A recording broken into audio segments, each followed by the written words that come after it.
transport ship rolled through Atlantic swells on the morning of June 26, 1943, carrying 300 German women toward a country they had been taught to despise. Below deck, 20-year-old Anneliese Vogel gripped a rusted handrail and waited. She had been waiting for 14 days. 14 days in darkness that smelled of vomit and unwashed bodies and the particular sourness of fear, concentrated in 2 small spaces. 14 days listening to women pray and weep and argue in whispers about what waited on the other side of this ocean. Lisa knew what waited. She had been told. America was collapsing. American cities burned while civilians rioted for bread. American industry had shattered under the weight of a war they couldn't win. American soldiers were cowards. American women were soft, their men weaker still, their entire nation teetering on the edge of surrender. She had learned these truths in training camps outside Stuttgart, heard them repeated in propaganda films that showed breadlines snaking through American streets, seen them confirmed in weekly newsreels that documented the inevitable Reich victory and equally inevitable American defeat.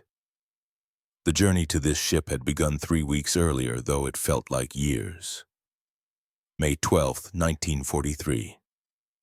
The communications bunker outside Tunis. Lisa had been monitoring radio frequencies when British artillery found their position.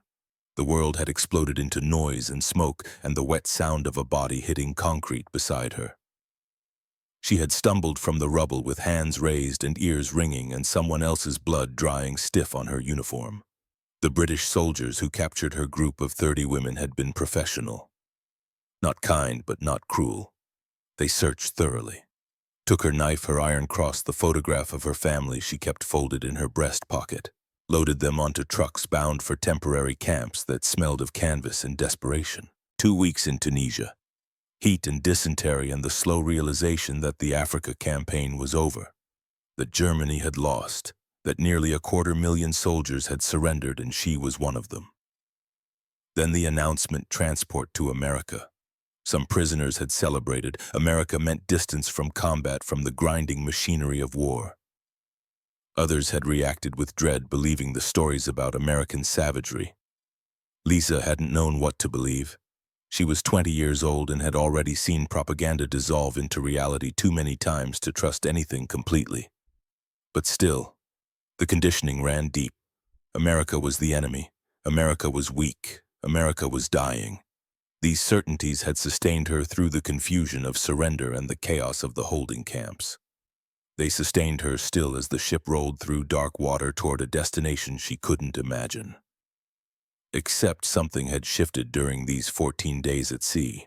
The American guards weren't cruel. They weren't warm either, just efficient, professional. They brought food twice daily: hard bread, tinned meat water in metal cups. The rations were small, but they came regularly. No one was beaten. No one was starved. No one disappeared in the night. This wasn't the behavior of a nation on the verge of collapse. Lisa pushed the thought away. Of course they maintained discipline during transport.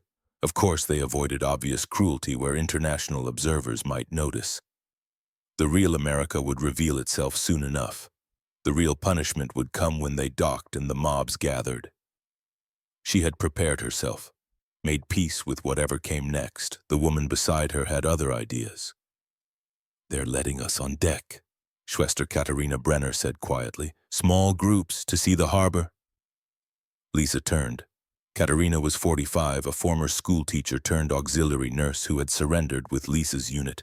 She was tall and thin and carried herself with a dignity that made younger women listen when she spoke. "Why would they do that?" Lisa asked. "Perhaps because we've been breathing this air for 2 weeks and they'd prefer we didn't arrive as corpses." Katharina's eyes were steady. "Or perhaps you should see for yourself what you've been taught to expect." Before Lisa could answer, an American voice called out in broken German. Guards were organizing groups of 20 for deck access. Women pushed forward, desperate for fresh air. Lisa found herself swept toward the ladder. She climbed, one iron rung, then another. Her legs trembled after 14 days of minimal movement. Her eyes, accustomed to electric dimness, began to ache before she even reached the top. Then she emerged into morning.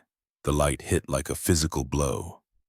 Lisa squinted, raising one hand to shield her face while her vision adjusted to brightness that seemed impossible after so long in shadow. Salt air filled her lungs, clean, sharp, so different from the fetid atmosphere below that she gasped involuntarily. Around her, other women were doing the same, breathing deeply, blinking against sun that felt almost aggressive in its intensity, turning their faces upward like flowers kept too long in darkness. But Lisa wasn't looking at the sun. She was looking at the harbor. It stretched before her, vast and impossibly busy. Ships moved everywhere, merchant vessels, naval craft, smaller boats threading between them with purposeful efficiency. Cranes lined the docks, loading and unloading cargo with mechanical precision. Warehouses stood in neat rows, their roofs unmarked by bombs, their walls showing no signs of fire or structural damage. No destruction, no chaos, no evidence whatsoever of a nation tearing itself apart. And beyond the harbor, rising against the morning sky like something from a fever dream, the city itself. New York. Lisa had seen photographs of cities.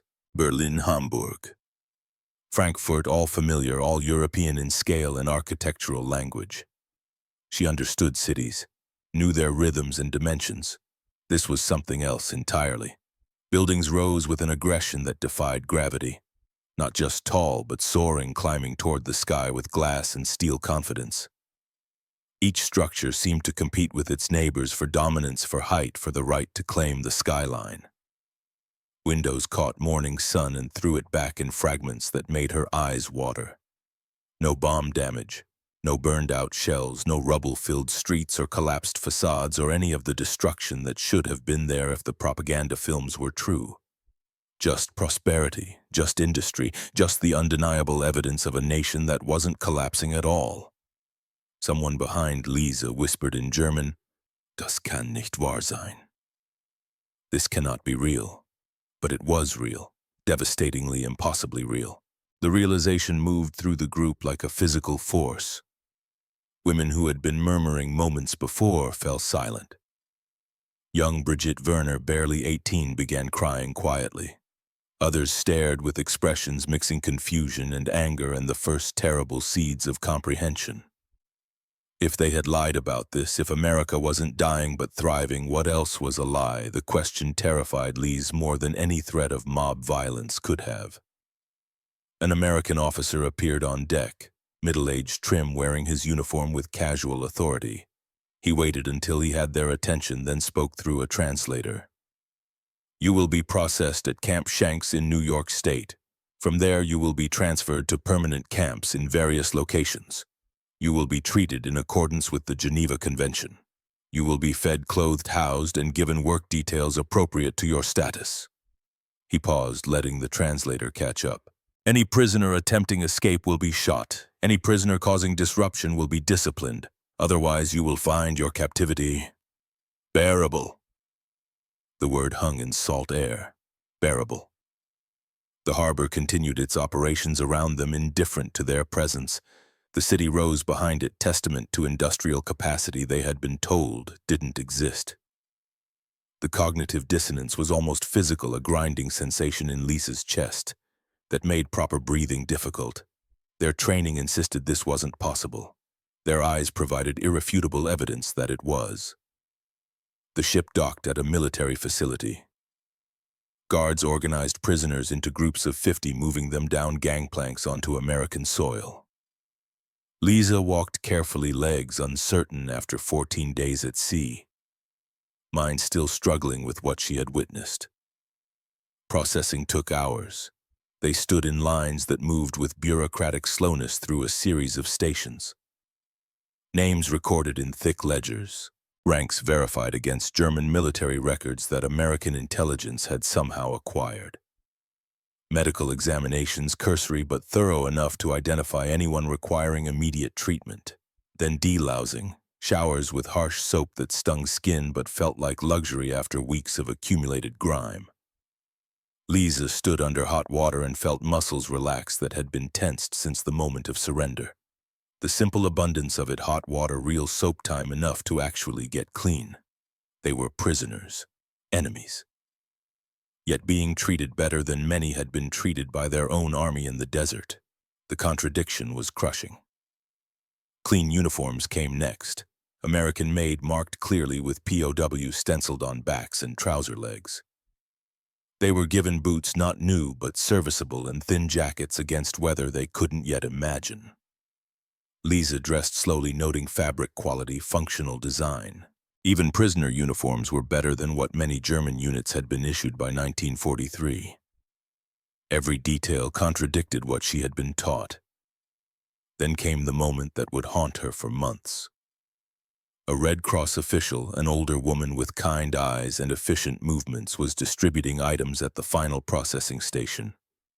When she reached Lisa, she handed over a sealed envelope along with the standard issue toiletries.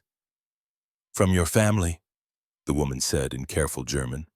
"Arrived last month through Red Cross channels." Lisa stared at the envelope, her mother's handwriting on the front, the address in Heidelberg, proof that they had been alive in April at least, proof that her letter announcing her capture had reached them. Her hands shook as she reached for it. "Wait!" The Red Cross official held up one hand. "I'm sorry, but regulations. You must demonstrate 6 months of good behavior before personal correspondence can be released. The envelope will be held in your file. If you follow camp rules, you'll receive it at Christmas." "But I'm sorry, those are the rules." The woman's expression was genuinely apologetic. "I know it's difficult, but 6 months will pass, and then you'll know they're safe." She moved on to the next prisoner, leaving Lisa holding standard issue items and the crushing knowledge that proof of her family's survival existed just out of reach. What was in that envelope? A letter. A photograph, news about her father's farm, her mother's health, her brother Heinrich, who had been 14 when she left and would be 17. Now old enough for conscription, old enough to be fed into the same machinery that had consumed her. Were they still alive now in June, or had something happened in the 2 months since that letter was sent? She had no way of knowing. The uncertainty was suffocating. That night, assigned to Barrack 7 with 49 other women, Lisa lay on a thin mattress and thought about the envelope, about her family, about the harbor and the skyline and the slow disintegration of everything she had believed about this war. Katerina in the next bunk spoke into darkness. "What did the Red Cross woman give you?" "A letter from home, from April, but I can't open it for 6 months." "Why not?" "Rules, good behavior requirement." Katerina was quiet for a moment. "So you don't know if they're safe?" "No." "And you won't know until December?" "No." Another pause. Then, "That's cruel. That's regulations." Lisa rolled onto her side, facing the wall. 6 months. I can survive 6 months. She had survived combat, survived surrender, survived 2 weeks in a ship's hold and the destruction of every certainty she'd built her worldview upon. She could survive 6 more months of not knowing if her family was alive. She had to. Sleep came fitfully. Outside guards walked their rounds, boots, making steady rhythms on gravel. A sound that should have been threatening but somehow felt almost comforting in its predictability. Morning began with breakfast. The mess hall was large, capable of seating 300. Lisa joined the line, expecting military rations, hard bread, watery soup, the bare minimum required to keep prisoners functional. What she received instead made her stop walking. The server behind the counter placed items on her metal tray with mechanical efficiency. Scrambled eggs, bacon, toast with butter. Coffee with sugar and cream available at a separate station. The portions were generous, the quality was good. This was better than what she had eaten as a soldier. Better than what she had eaten at home before the war, when rationing had already begun its slow erosion of quality into mere quantity. Lisa carried her tray to a long table and sat. Around her, other prisoners were having the same experience. Some ate mechanically, not trusting it to continue. Others ate slowly, savoring flavors they hadn't tasted in months. A few couldn't eat at all, stomachs too accustomed to deprivation to handle sudden abundance. Lisa picked up a piece of bacon. She bit carefully. Fat and salt exploded across her tongue. Rich, smoky, undeniably real. Something inside her cracked, not dramatically, not visibly, but completely. She sat there chewing bacon in an American prison camp and understood with sudden terrible clarity that everything she had believed was a lie. Germany wasn't winning. Germany couldn't win. The resources she was witnessing, the industrial capacity implied by every detail, the simple fact that America could feed its prisoners better than Germany fed its own soldiers. It was over. Had been over before it started. They had been fighting opponents with more people, more industry, more resources, more of everything that mattered in modern warfare, and they had been lied to about it from the beginning. Katerina sat down beside her with an equally loaded tray. The older woman looked at the food for a long moment. "They're not starving," Katerina said quietly. "No." Lisa managed past the tightness in her throat. "We're the ones who were starving." They ate in silence. What else was there to say? After breakfast, work assignments were posted. Lisa found her name on the agricultural detail. 20 women assigned to a farm 3 miles from camp, contracted to provide fresh produce. They would work 6 days weekly, 8 hours daily, supervised by guards and the farm's owner. Payment 50 cents per day in camp script, enough for small canteen purchases, toiletries, writing paper, the occasional candy bar. The farm assignment felt surreal. Lisa had grown up on a farm outside Heidelberg, worked her father's fields every summer until conscription. Now she would return to that work as a prisoner in enemy territory. The absurdity would have been funny if it weren't so devastating to everything she had believed about how this war would end. They loaded onto trucks that afternoon, 20 women, 2 guards, a young driver who looked barely old enough to shave. They drove through Ohio countryside that reminded Lisa painfully of home, rolling hills, neat farmland, small creeks winding through valleys. But this land was untouched by war. No artillery craters, no burned villages, no abandoned equipment rusting in ditches. Just ordinary agricultural land, being worked by ordinary people who happened to live on the wrong side of an ocean, from the country that had tried to conquer the world. The Mitchell farm sat at the end of a long gravel drive. The house was 2-story white with green shutters, exactly like something from an American film. Barns stood in good repair beyond it. Fields stretched in every direction, corn already knee-high in late June. A man waited by the largest barn, early 60s, tall and weathered, wearing work clothes that had seen years of use. His face was hard but not unkind, the face of someone who had spent decades coaxing life from difficult soil and had no energy to waste on unnecessary cruelty. Samuel Mitchell, Lisa would learn. 300 acres.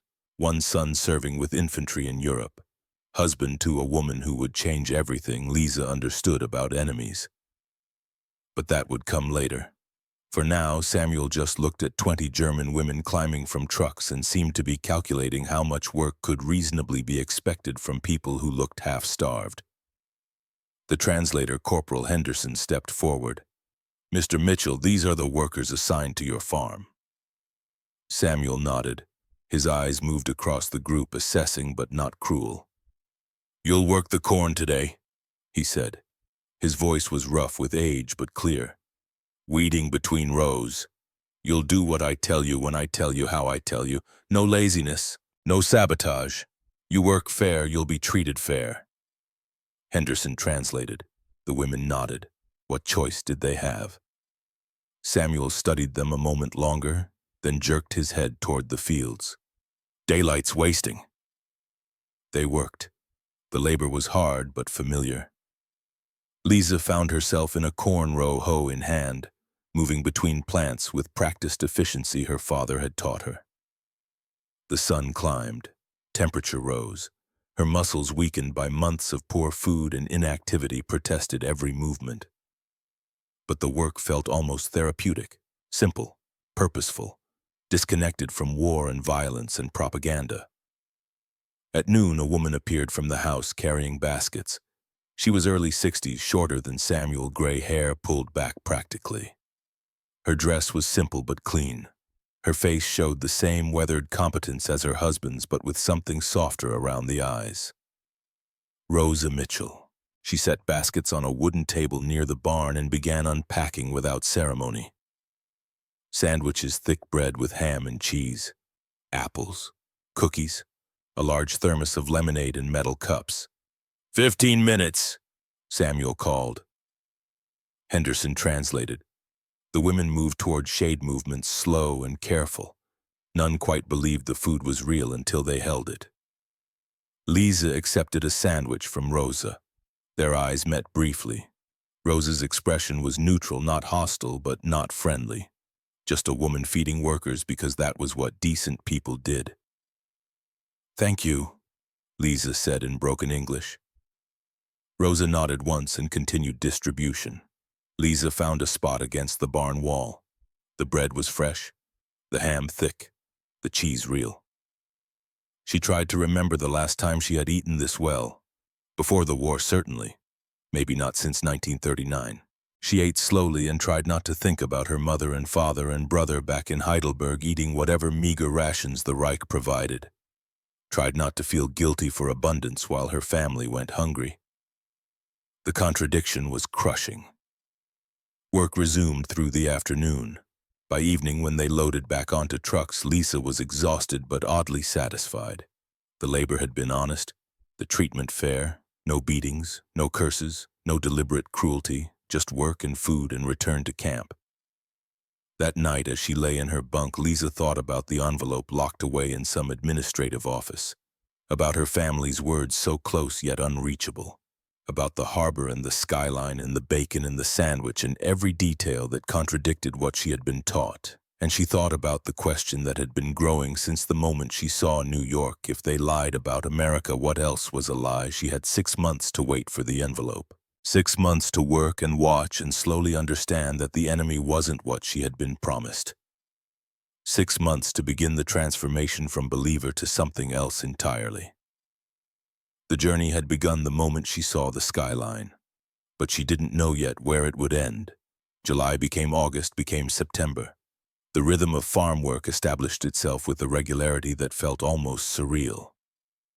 Wake at dawn, breakfast in the mess hall, always abundant, always good, march to trucks, ride to Mitchell Farm, 8 hours in fields under Ohio sun, return by evening, dinner, free time, lights out at 10. It was more structured than Lisa's life had been in the German army, more comfortable than her existence in the communications bunker, more humane than anything she had experienced since conscription in 1941. The cognitive dissonance never fully resolved. It just became familiar, a constant low-grade confusion she learned to carry like any chronic condition. She was a prisoner but ate better than she had as a soldier. She was an enemy, but was treated more fairly than German civilians back home. She had lost the war but found safety in defeat, the contradictions stacked up daily, wearing away at foundations. Samuel Mitchell ran his farm with quiet efficiency. He was not warm, but he was fair. He expected good work and rewarded it with decent treatment. When August heat turned brutal, he provided extra water breaks. When young Brigitte Werner collapsed from heat exhaustion, he drove her back to camp personally and ensured she received medical attention. He spoke little, gave orders through Henderson in short, clear sentences. Watched the women work with the critical eye of someone who had spent 60 years coaxing life from soil. But he was not cruel, and in this new world, absence of cruelty felt like an unexpected gift. Rosa Mitchell was different. She appeared at lunch every day carrying baskets that seemed impossibly abundant, sandwiches, fresh vegetables, fruit, sometimes pie or cake made with real sugar and butter. She distributed food with quiet efficiency, not speaking much, not making prolonged eye contact. But there was something in the way she moved, ensuring each woman received equal portions that suggested care beyond mere obligation. Lisa watched and wondered.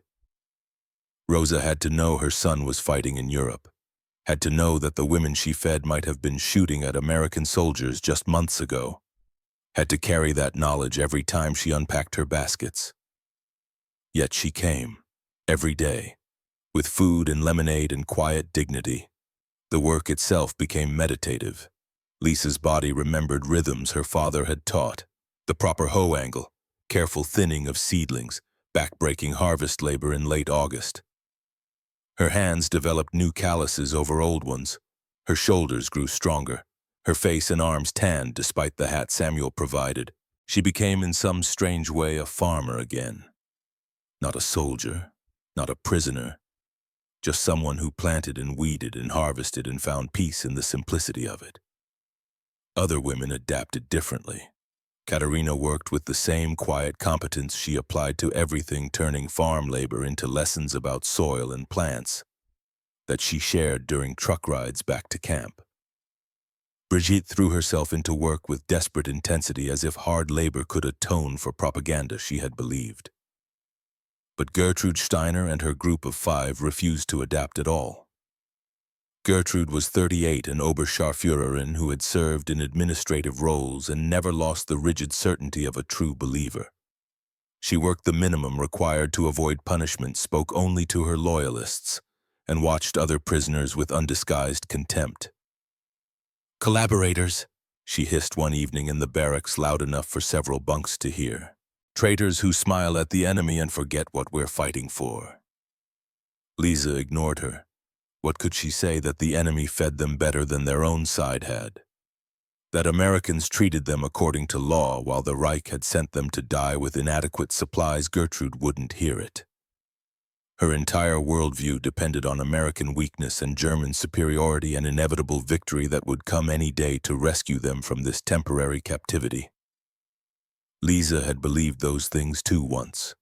Before the harbor, before the food, before she had seen with her own eyes that the enemy was not what she had been promised.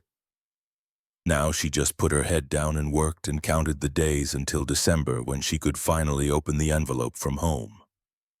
163 days since processing, 47 days until Christmas, until she would know if her family had survived the spring and summer, until she would see their words and perhaps a photograph and have proof they were more than memories. The waiting was its own kind of torture. Then in mid-September, Samuel Mitchell changed everything. They were finishing morning weeding when Samuel approached Lisa directly. He studied her with those weathered eyes that seemed to miss nothing. "Henderson," he called. "Ask her if she knows tractors." The corporal translated. Lisa felt her heartbeat quicken. "My father had one," she said in halting English. "I helped fix many times." Samuel nodded slowly, as if this confirmed something he'd suspected. He jerked his head toward a large shed behind the main barn. "Come on then. Let's see what you can do." Inside the shed sat an old Farmall tractor, probably early 30s, covered in dust and clearly non-functional. Samuel pointed to it. "Transmission's shot, 3 gears stripped clean, parts are on the bench, tools are there." He indicated a workbench covered in metal components. "You fix it, I'll make sure you get extra script. Don't hurt yourself or break anything else." Then he walked out, leaving Lisa alone with the broken machine. She stood there trying to process what had just happened. Samuel Mitchell, American farmer enemy by definition, had just given her a solo assignment requiring skill and trust and autonomy she hadn't experienced since before capture. Why? The question had no immediate answer. So she pushed it aside and approached the tractor. The transmission housing was already removed, lying on the workbench in pieces. Lisa bent close, examining damage with the critical eye her father had taught her. 3 gears were indeed stripped teeth, ground to near nothing by years of hard use and poor maintenance. She had seen this before, fixed this before, on her father's tractor outside Heidelberg when money was too tight for mechanics. And Carl Vogel had taught his daughter that understanding machines was just another form of understanding how the world worked. "Everything breaks eventually," her father had said, hands black with grease, patience infinite, as he guided her through each step. "The question is whether you know how to fix it or whether you pay someone else to do what you could have learned yourself." Lisa felt tears sting her eyes at the memory. She blinked them away and focused on the work. The parts Samuel provided were close but not exact matches. She would need to adapt, file down excess metal here, build up worn surfaces there, create something functional from imperfect components through patience and improvisation. She worked through lunch. Rosa brought a sandwich to the shed, personally setting it on the workbench without comment. Lisa ate with one hand, while studying a gear with the other, mind entirely consumed by the problem. Hours passed. Her hands grew black with grease. Her back ached from bending over the workbench, but slowly, piece by piece, the transmission began to take shape. She fabricated a bushing from scrap brass, filed a gear tooth by tooth until it meshed properly with its neighbor, shimmed a bearing with carefully cut washers to eliminate play. It was meticulous work, patient work, the kind that required absolute focus and rewarded precision with function. By day's end, when other women loaded onto trucks, Lisa was reinstalling the transmission housing. Samuel appeared in the doorway, watching silently as she torqued down final bolts. "Try it," he said. Lisa climbed into the seat. Metal was sun-warm against her legs. She checked clutch, throttle, fuel shut off, then turned the key. The engine caught on the second try. Rough at first, coughing, then smoothing into a steady rumble that vibrated through the entire machine. Lisa worked the clutch, shifted into first. The tractor rolled forward, smooth, no grinding, no slip. The transmission she had spent hours rebuilding was transferring power exactly as it should. She drove in a slow circle around the yard, shifting up through gears and back down, testing each one. They all worked. Every gear engaged cleanly. The repair was solid. When she brought the tractor back and shut it down, Samuel was nodding. "That's good work," he said. His voice carried something that might have been respect. "Real good work." He pulled $1 in camp script from his pocket and handed it to her. Twice the promised amount. "You keep doing work like that, we'll get along just fine." It was a small moment, simple words, a single dollar in currency that had value only within camp confines. But it felt significant in a way Lisa couldn't articulate. She had proven herself valuable, demonstrated skill, earned something like approval from a man who had every reason to see her only as enemy. That night in the barracks, Katerina noticed the extra script. "You fixed the tractor?" "Yes. And he paid you fairly for it." "More than fairly." Katerina was quiet for a moment. "Do you understand what's happening to us here?" Lisa looked at her. "What do you mean?" "We're being treated as human beings, not as enemies to be punished, as people with skills and dignity who deserve fair compensation for honest work." Katerina's voice was soft but intense. "According to everything we were taught, that was impossible." "I know. So what does that mean?" "About everything else we were taught." Lisa had no answer, or rather she had an answer but wasn't ready to speak it aloud, wasn't ready to admit that the foundation had cracked beyond repair. 41 days until she could open the envelope. 41 days until she would know if her family was safe. She could hold the questions until then. 2 weeks later, on an unusually hot September afternoon, Rosa Mitchell brought lemonade to the fields. She distributed cups to the 20 women working that day, movements efficient and practiced. When she reached Lisa, she paused. "You fixed Samuel's tractor," Rosa said in English. Lisa nodded, uncertain how much she understood. Rosa gestured for her to sit. Then she sat too on the truck's running board and spoke slowly. "Samuel says you're good with machines. Says you have real skill." Rosa's eyes were kind but searching. "You have family back in Germany." The question landed like a physical blow. Lisa thought about the envelope, about words she couldn't read for another month, about not knowing if they were even still alive. "Yes," she managed. "Mother, father, younger brother, in Heidelberg." Rosa nodded slowly. Her face showed something complicated, pain maybe, or recognition of shared grief. "Our son," she said quietly. "Robert, 25 years old. He's in Germany now. Infantry." She paused, choosing words carefully. "Fighting." The silence between them was profound. Lisa understood what Rosa was saying. Her family there, Rosa's son there, both in danger, both vulnerable to machinery of war that cared nothing for individuals or mothers or love, that connected people across uncrossable distances. "I hope he is safe," Lisa said. The English was awkward, but the sentiment genuine. Rosa's eyes were bright with unshed tears. "I hope your family is safe, too." She stood, then collected empty cups returned to her distribution. But something had shifted in that brief exchange. Some acknowledgement that enemies were just people who happened to live in different places. That mothers worried about their children regardless of uniforms or flags or which side of a war they had been born into. Lise returned to her weeding with hands that shook slightly.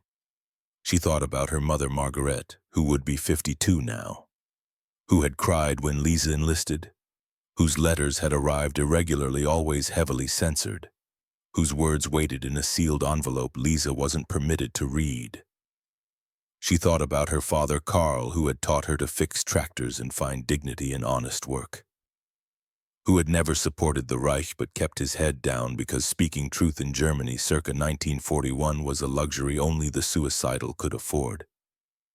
She thought about her brother Heinrich, who would be 17 now, old enough for conscription, old enough to be fed into the same meat grinder that had consumed her. Were they still alive, still together, still in Heidelberg, or had bombing driven them elsewhere? 39 days until she would know. That night, Gertrude's group made their move. Lisa was returning from the latrines, walking alone through dark space between barracks. When 3 women stepped from shadows, she recognized Gertrude's silhouette immediately. "Traitor," Gertrude said. The word was cold, precise, final. Lisa backed up. "I'm just trying to survive. By collaborating, by fixing their machines, by smiling at them like we're friends." Gertrude moved closer. "You've forgotten what we're fighting for." "We're not fighting anymore. We lost. We're prisoners." The first blow came fast. Gertrude's fist caught Lisa in the stomach, doubling her over. The other women grabbed her arms, held her upright, while Gertrude struck again, face this time splitting Lisa's lip. "We haven't lost," Gertrude hissed. "Germany will rally, the Reich will triumph, and when that happens, collaborators will be dealt with." She raised her fist for another blow. A flashlight beam cut through darkness. A woman's voice, sharp with authority, called out in English, "Step away from her, now!" Corporal Vivian Caldwell appeared, carbine raised, face hard in the beam of her own flashlight. The 3 attackers froze. "I said step away!" They did slowly, hands raised. Vivian moved between them and Lisa, weapon never wavering. "Back to your barracks, all 3, now!" Gertrude and her group retreated into darkness. Vivian waited until they were gone, then lowered her rifle and turned to Lisa. "You okay?" Lisa touched her split lip, tasted blood. "Yes, thank you." Vivian studied her for a moment, then pulled a handkerchief from her pocket. "Here, you're bleeding." Lisa accepted it, pressed it against her mouth. The fabric smelled faintly of lavender. "Those 3 have been trouble since day 1, Vivian said. "Still think Hitler's going to win and rescue them." She shook her head. "They'll be in isolation by morning. You won't have to worry about them anymore." "I didn't want trouble." "I know." Vivian's voice was surprisingly gentle. "You just wanted to work, to survive. There's no shame in that." They stood in darkness between barracks guard and prisoner, German and American, both women caught in circumstances larger than themselves. "My brother," Vivian said suddenly. "He died at Kasserine Pass, February this year, 19 years old." Lisa didn't know what to say. "I'm sorry." "Yeah, me too." Vivian was quiet for a moment. "But I don't blame you for it. You're just a person who got caught up in something you didn't start. Same as him, same as all of us." She turned to leave, then paused. "Get that lip looked at tomorrow. Medical can give you something for the swelling." Then she was gone, leaving Lisa alone with a bloody handkerchief and the strange sensation of having been saved by an enemy, whose brother she might have helped kill. December arrived with cold that cut through thin jackets. The camp administration distributed warmer clothing, heavier coats, wool caps, extra blankets. Stoves were kept stocked with coal. Mess hall meals became calorie-dense to provide warmth. Farm work became less frequent as winter settled. Lisa found herself assigned to camp maintenance instead, repairing equipment, helping in the laundry, small tasks that felt meaningless compared to purposeful labor of growing food. But December also meant something else. 6 months of good behavior. 6 months since processing. 6 months since a Red Cross official had handed her an envelope from home and then locked it away. The envelope would be released on Christmas Eve. Lisa counted days with an intensity that bordered on obsession. December 1st, 2nd, 3rd. Each morning she woke and calculated 23 days. 22. 21. What would the envelope contain? A letter, a photograph, news of deaths or survival or changes she couldn't prepare for. The uncertainty was crushing. Then on December 24th, the camp commander made an announcement. Prisoners would be permitted to observe Christmas with special meals and religious services. The Red Cross had delivered packages containing small luxuries, candy, cigarettes, writing materials, and personal correspondence held, since processing would be released to prisoners who had demonstrated good behavior. That afternoon, Lisa was called to the administrative office. The Red Cross official who had processed her in June was there along with the familiar envelope. 6 months older now, slightly creased, but intact. "You've been a model prisoner," the official said in German. "No disciplinary issues, excellent work reports, the correspondence is yours." She handed over the envelope. Lisa clutched it with hands that trembled. "Thank you." She walked back to the barracks in a day's envelope pressed against her chest. Other women were receiving mail too, but Lisa barely noticed them. Her entire focus was on the paper in her hands. Inside the empty barracks, she sat on her bunk and carefully opened the envelope. A letter, 2 pages, her mother's familiar handwriting. And beneath it, a photograph. Lisa pulled out the photo first, her family, all 3 of them. Standing in front of their house in Heidelberg, her mother thin but smiling, her father one arm around his wife, and Heinrich 17, now tall and serious in a way that made him look older than his years. They were alive, had been alive in April at least. The house was still standing. They were together. Lisa held the photograph and felt something break open in her chest. Relief, grief, love, fear, all of it at once. Then she read the letter. Her mother's words were simple. They were managing. Food was scarce, but they were getting by. The farm was difficult to work with labor shortages, but they were doing what they could. Heinrich had been conscripted but was still in training, not yet sent to the front. They thought of her every day, prayed for her safety, hoped she would come home when the war ended. On the back of the photograph in her mother's handwriting, "We are still here, we wait for you, come home safe." Lisa read the letter 3 times, studied every detail of the photograph, traced her mother's face with one finger. They had survived spring and summer, but this was December. 8 months since the photo was taken. Anything could have happened since then. She folded the letter carefully, placed it back in the envelope with the photograph, and tucked it under her pillow. That evening, a truck arrived at camp. Samuel and Rosa Mitchell had requested permission to distribute Christmas gifts to the women who had worked their farm.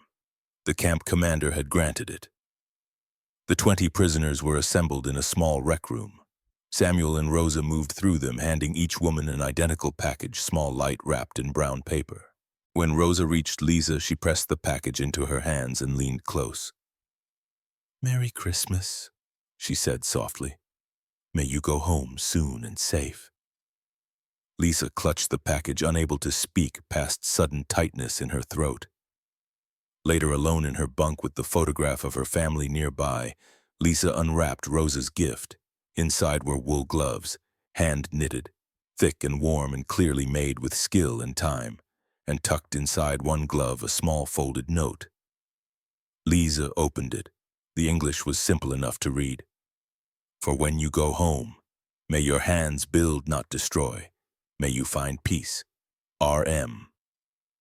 She sat there holding gloves knitted by the mother of a soldier fighting in Germany, given to an enemy prisoner who had worked this woman's farm and eaten her food and been treated with kindness that made no sense in the context of war. And something inside Lisa, already cracked by 6 months of contradiction, broke completely open. She cried, quietly so as not to disturb other women, but fully. A release of everything she had been holding since the harbor, since the first meal, since the moment Rosa had acknowledged that both their families were in danger, and both deserved safety despite being enemies. The propaganda voice in her head, the one that had insisted Americans were inferior and cruel and destined for defeat, finally went silent. What remained was simpler and harder to bear. The truth that people were just people, that kindness could exist between enemies, that everything she had been taught about who deserved dignity and who deserved destruction was a lie designed to make killing easier. Katerina in the next bunk spoke into darkness. "You understand now." Lisa looked at the photograph of her family, at Rosa's gloves, at Vivian's handkerchief carefully washed and folded. "Yes," she whispered, "I understand." She slept that night with the photograph under her pillow and Rosa's gloves on her hands, and woke on Christmas morning to news that would change everything again. The war, she would learn in months to come, had turned decisively against Germany. Allied invasion of Europe was being planned. The Eastern Front was collapsing. Cities back home were being bombed around the clock. But none of that mattered in the moment. What mattered was that Lisa Vogel, 20 years old prisoner of war, former believer in Reich propaganda, had learned that enemies could show her more humanity than her own side had, and she would carry that lesson for the rest of her life. Winter surrendered to spring. Spring yielded to summer. And the war ground toward its inevitable conclusion. News filtered into Camp Perry through controlled channels. Guards, newspapers in limited quantities. Red Cross officials who visited periodically. Each bulletin confirmed what Lisa had suspected since seeing the New York skyline. Germany was losing, not slowly, not with dignity, but collapsing under pressure from east and west and the weight of its own impossible ambitions. The Rhine crossed in March 1945, Allied forces pouring into Germany's heartland, cities falling one after another, Berlin surrounded, the regime that had promised a 1,000-year Reich crumbling after barely 12. Some prisoners still clung to denial. Gertrude, released from isolation but ostracized by other women, insisted it was propaganda, lies designed to break their spirit. The Führer had secret weapons that would turn the tide at the last possible moment. But her voice grew quieter with each passing week, harder to maintain certainty when evidence mounted daily.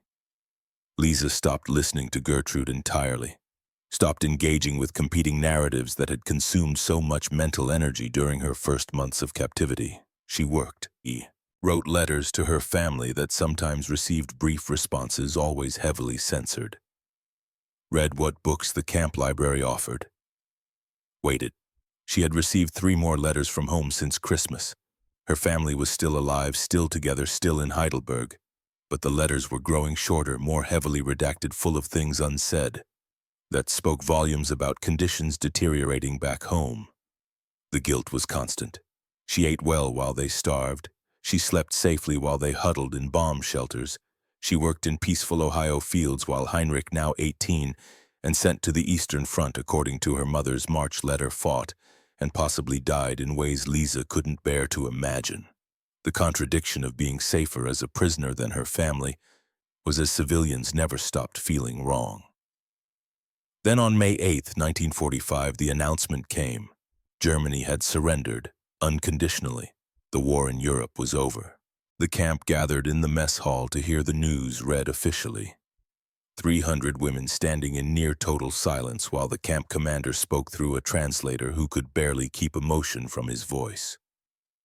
Lisa felt nothing at first, just strange numbness that insulated her from the significance of what she was hearing. The war was over. The Reich had fallen. Everything her country had fought for, bled for, sacrificed for, had ended in complete defeat. Around her, other prisoners reacted differently. Some cried. Some stared blankly. Brigitte Werner actually smiled relief, overwhelming every other emotion. Katerina closed her eyes and seemed to be praying. Only Gertrude's small group showed visible anger, faces red, fists clenched. Still insisting this couldn't be true, that night Lisa lay in her bunk and tried to feel something appropriate: joy, relief, grief. But all she felt was tired, bone-deep exhausted in a way that had nothing to do with physical labor and everything to do with the weight of understanding she had been lied to from the beginning. That the deaths and suffering and destruction had been for nothing. That she had survived by surrendering to enemies who treated her better than her own side ever had. The complexity was too large to hold in one feeling. What came next was screening. Throughout summer 1945, American officials interviewed each prisoner extensively. Political affiliation, military service details, knowledge of war crimes, plans for repatriation, they were thorough. Used captured German records to verify claims and catch lies. Looked for party members, SS connections, anyone who might have participated in activities beyond normal military service. Lisa's interview took place in August. 4 hours in a small office with Captain James Morris, an intelligence officer who spoke fluent German and watched her with eyes that seemed to see everything she wasn't saying. He asked about her background, her training, her service record, her family, her beliefs. Lisa answered honestly. Conscripted 1941, trained as signals operator, served in Poland briefly, then France, then North Africa. No party membership beyond mandatory Hitler Youth as a teenager. No participation in anything except basic military communications work. No knowledge of camps or programs or any of the darker machinery that had operated behind front lines. "You've adapted well to captivity," Morris observed. His tone was neutral, but his gaze sharp. "Better than most." "I adapted to reality," Lisa said carefully. "I was taught things that proved untrue. Coming here showed me the truth."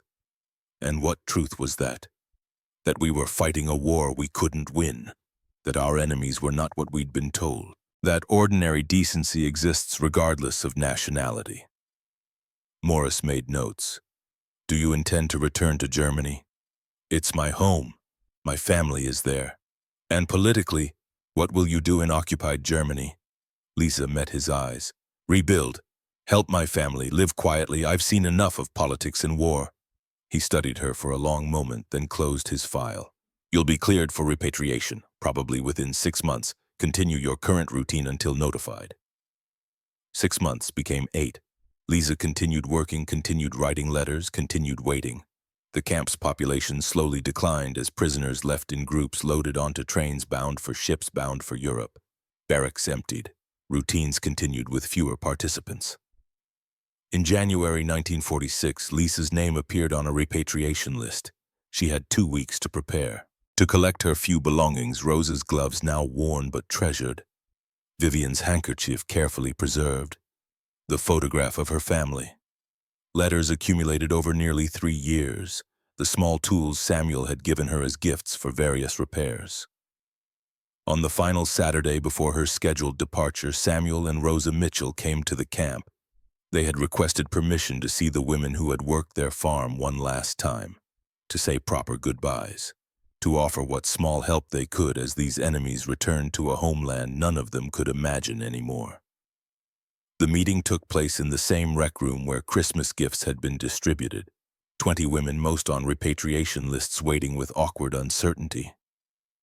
Rosa moved through the group, embracing each woman briefly, speaking a few words in halting German she had learned over the years, wishing them safety and peace and whatever hope could be offered to people returning to a destroyed country. Samuel followed more stiffly, shaking hands with formal politeness. But when he reached Lisa, he paused. "You did good work," he said. "Honest work. That tractor still runs fine. Thank you for teaching me I could be more than an enemy." He nodded, seeming to understand, despite the language barrier. Then he pulled an envelope from his jacket. "Letter of reference.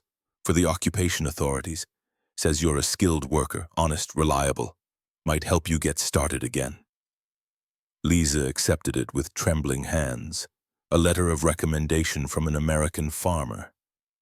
Proof that she had been more than just a prisoner, that someone on the winning side had seen value in her beyond her utility as captured labor.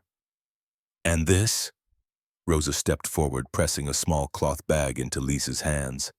Tools. Not much. Just small things. Screwdrivers, wrenches, pliers. Samuel says every farmer needs basic tools.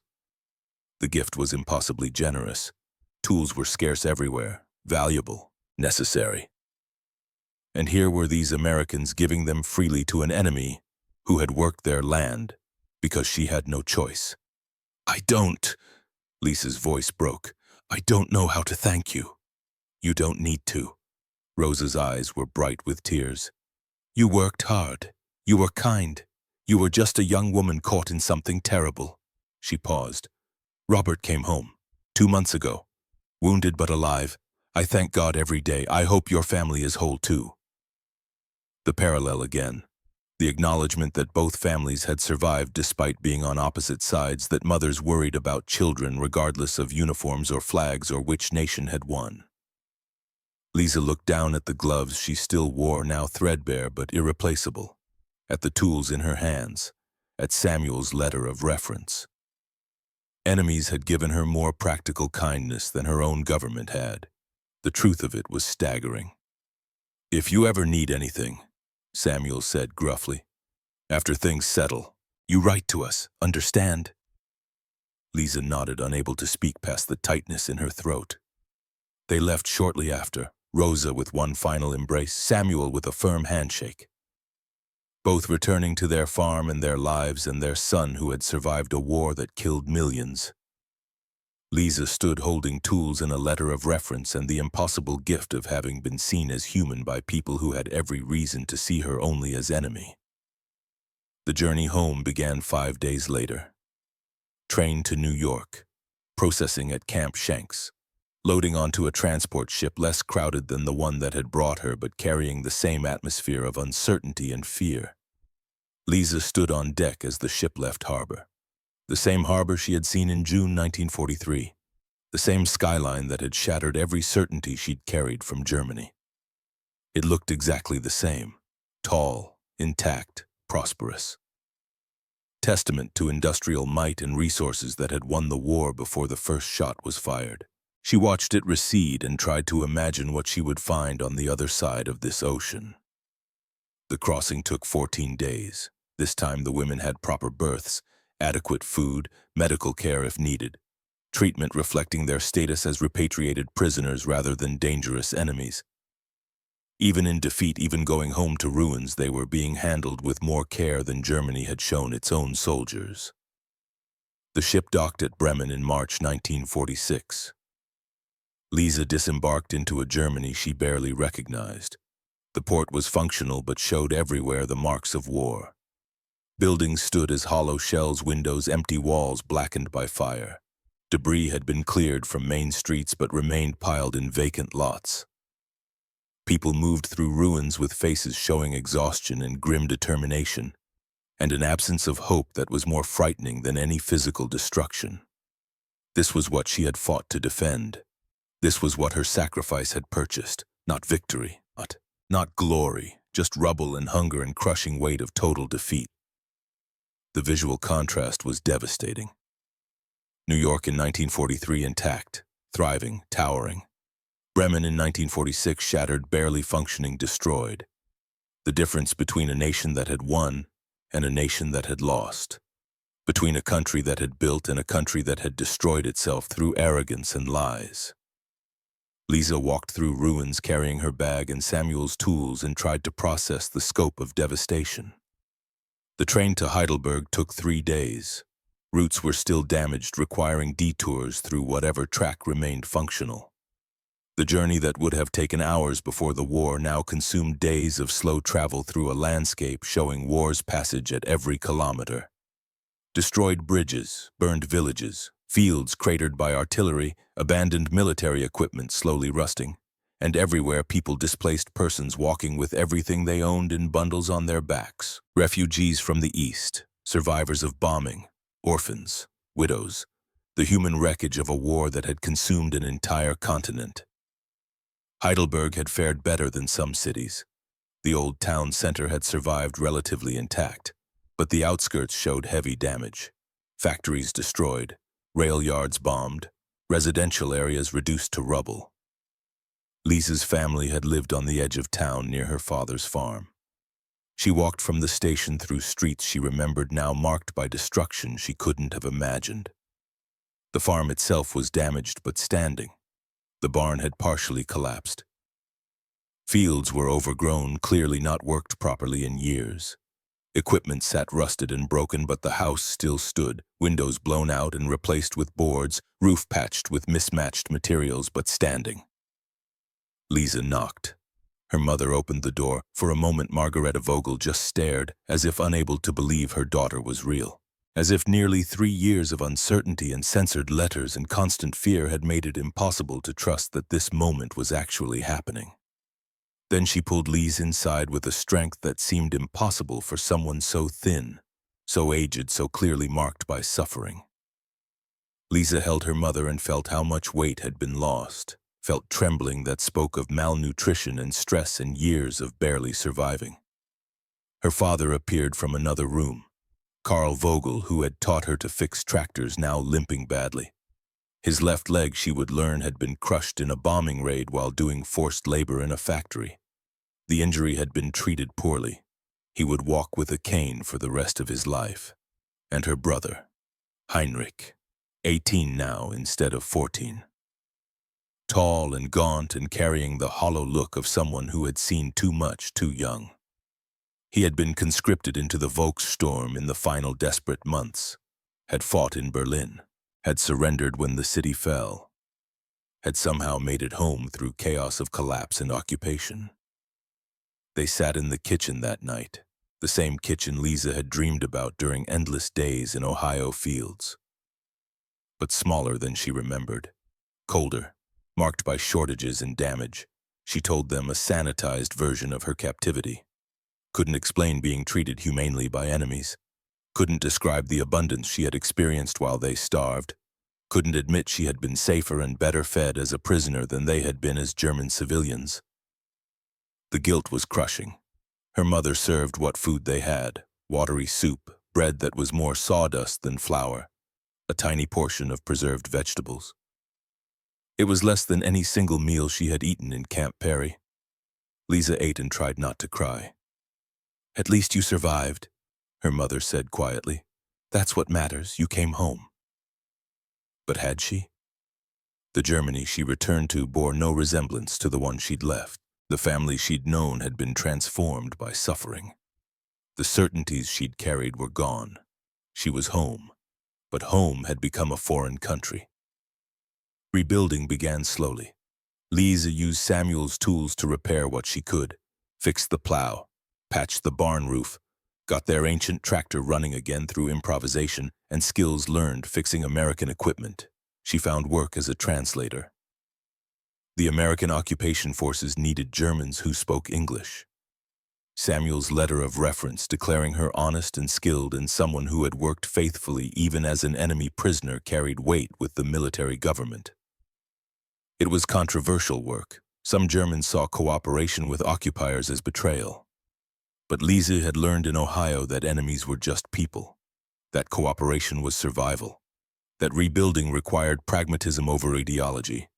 She worked, earned money that actually had value, bought food on the black market when official rations weren't enough, helped her father slowly bring the farm back to productivity. In 1948, she married a local teacher named Ernst, widowed in the war with 2 young children who needed a mother. It wasn't a love match. It was a practical alliance between 2 people trying to survive. But it worked. They built something functional. Children came. A daughter in 1949, Anna. A son in 1951, Peter.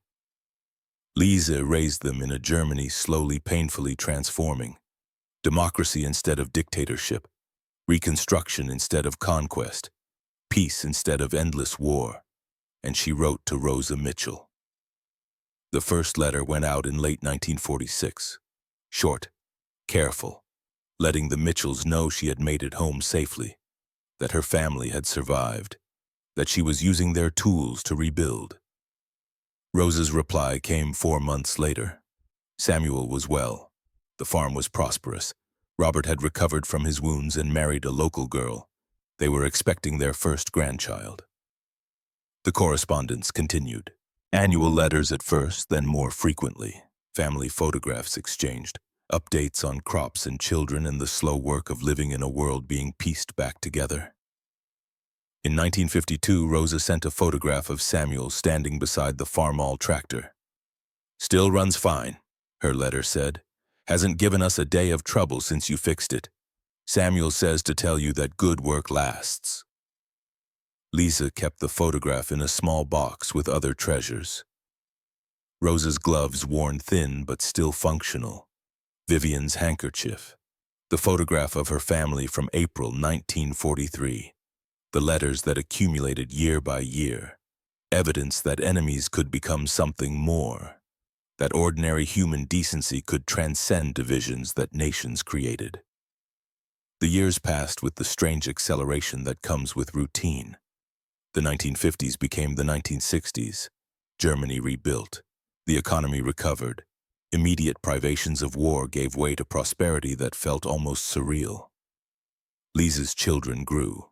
In 1965, her daughter Anna, now 16, found the box of letters and photographs. Asked questions that required answers Lisa wasn't sure she knew how to give.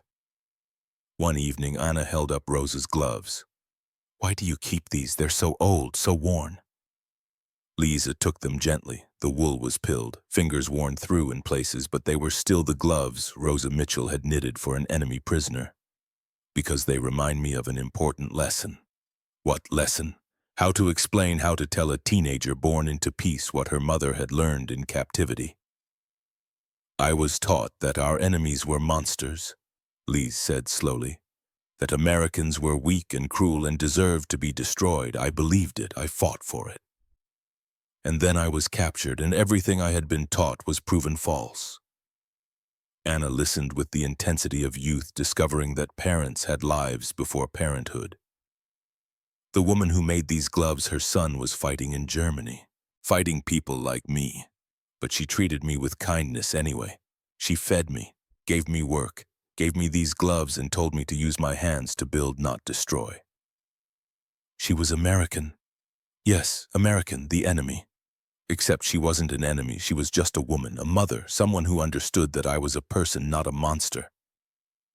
Lisa handed the gloves back to her daughter. "I keep these because they taught me that the ones who told us who to hate were lying. That ordinary kindness matters more than flags or nations or anything we're told to fight for. Mrs. Mitchell showed me that. I want to remember. I want you to remember." Anna was quiet for a long time. Then, "Do you still write to her every year for 20 years now?" "Can I read the letters?" Lisa hesitated, then nodded. Some truths needed to be passed down. In 1973, something unexpected happened.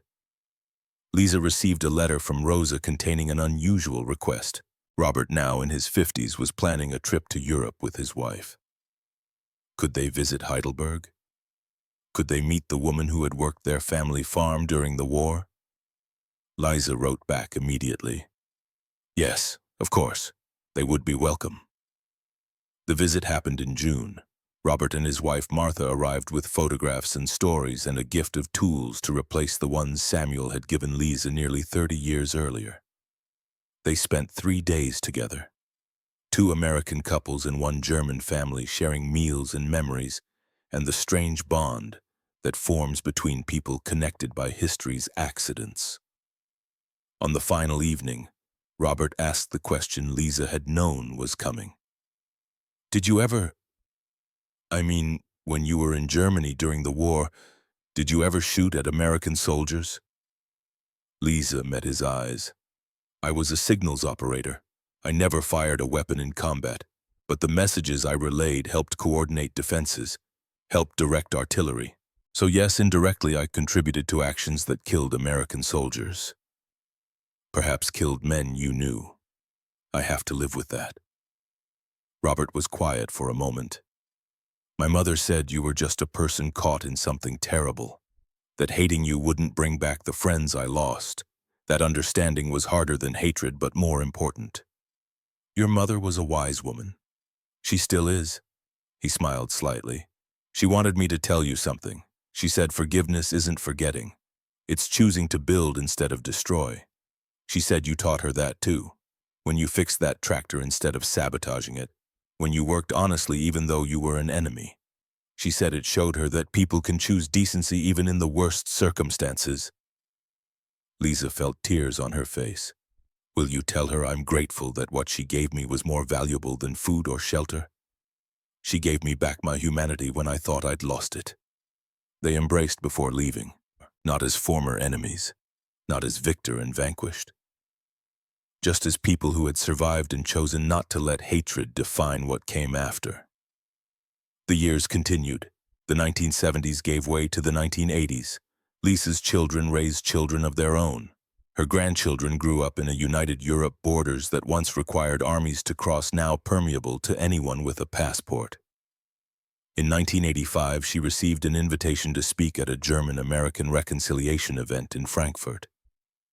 They wanted her story, the prisoner who became friends with her captors, the woman who had kept correspondence across decades. She almost declined. She was 62, uncomfortable with public attention. But Anna convinced her. Some stories needed telling. The event was small, perhaps 200 people, veterans from both sides, their families. Young people trying to understand a war that had ended before they were born. Lisa stood at a podium with the artifacts of her captivity arranged beside her. Rosa's gloves, Vivian's handkerchief, photographs from Camp Perry, letters spanning 4 decades, Samuel's tools still used, still functional. She told her story, not dramatically, just her story, simple, honest, true.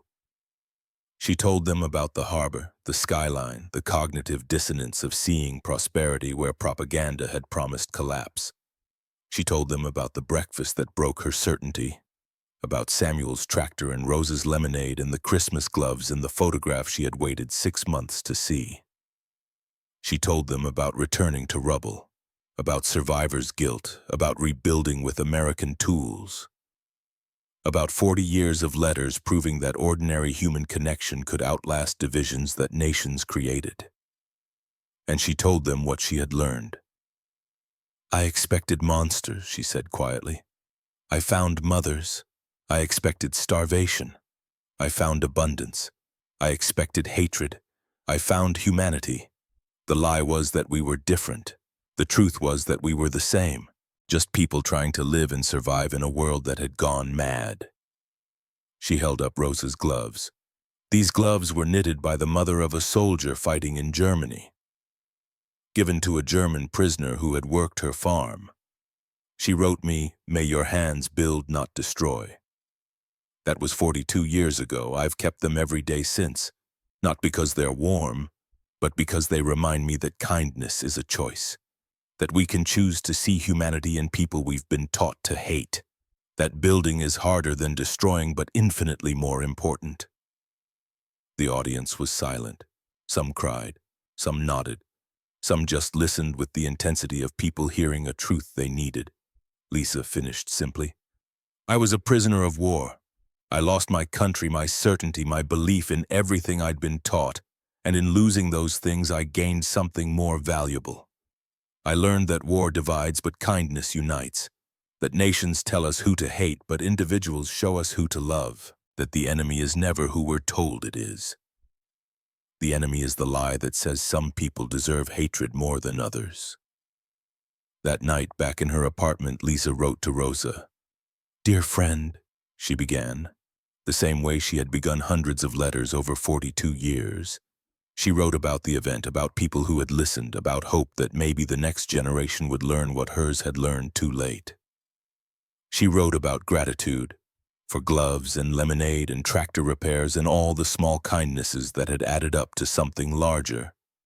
She wrote about legacy, about grandchildren who would never know the world that had created divisions between German and American enemy and friend.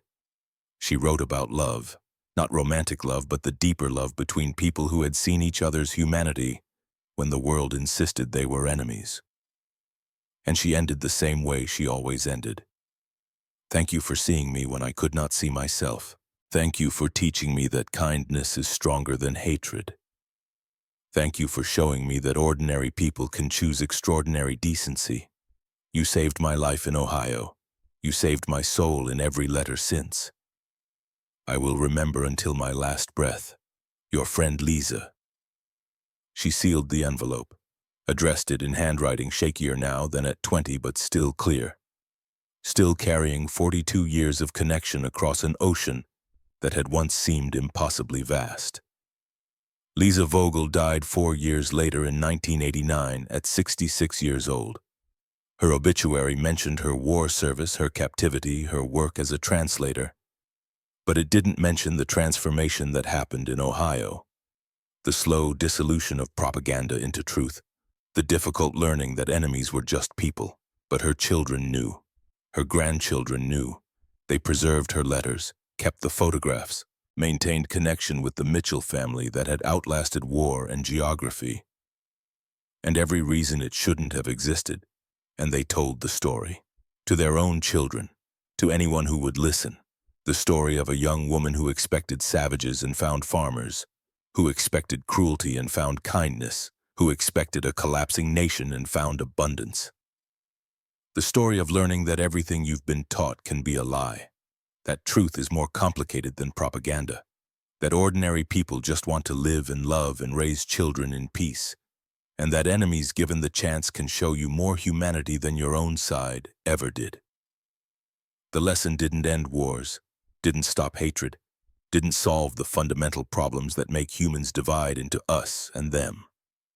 But it persisted, small and stubborn, in letters and gloves and tools and stories passed through generations. In the simple, powerful truth that Lisa Vogel learned in an American prison camp and carried for the rest of her life. That kindness matters, that humanity transcends nationality, that we are all just people trying to survive in a complicated world, and that building always is better than destroying.